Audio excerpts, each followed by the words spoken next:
পয়লা বৈশাখের দিন নতুন ক্যালেন্ডার, মিষ্টির প্যাকেট এগুলো নিয়ে যখন বাবা বাড়িতে আসতো, তখন আমার আর আমার বোনের মধ্যে তুমুল ঝগড়া লেগে যেত।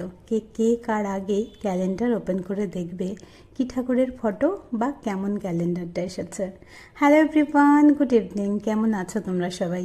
কালকে পয়লা বৈশাখটা আশা করছি সবার খুব ভালো কেটেছে, আর নতুন বছরটা যেন সবার খুব ভালো কাটে। তিনজনাই নতুন জামা কাপড় পরে বেরিয়ে গেছিলাম এই বিকেলবেলা 4টে নাগাদ হালখাতা করতে। আগে ছোট্টবেলায় একটা জামা পেতাম পয়লা বৈশাখে পরার জন্য, আর এখন তো নতুন জামা পরার কোনো দিনক্ষণ থাকে না, পরেই ফেলি যখন খুশি তখন।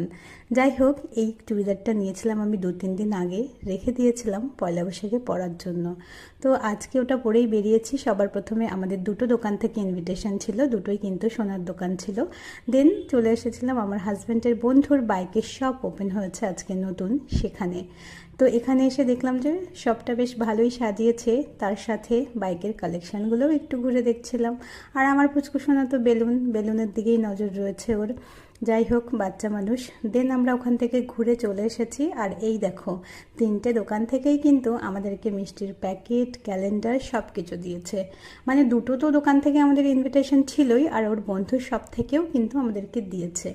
তো এই যে এটা হচ্ছে হালদিরামের লাড্ডুর প্যাকেট, খেতে জানো তো ভীষণ ভালো ছিল এই লাড্ডুটা। আর এই যে নতুন ক্যালেন্ডার, আমার না ভীষণ ভালো লাগে নতুন ক্যালেন্ডার প্রথম যখন ওপেন করে দেখি তখন।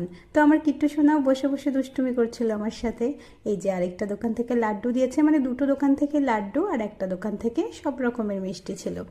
তো এই দেখো, এই ক্যালেন্ডারটা কিন্তু হেভি কিউট, তাই না বলো? তো এইভাবেই কাটলো আমাদের পয়লা বৈশাখের দিনটা। তো তোমাদের কেমন কাটলো একটু কমেন্টসে জানিও।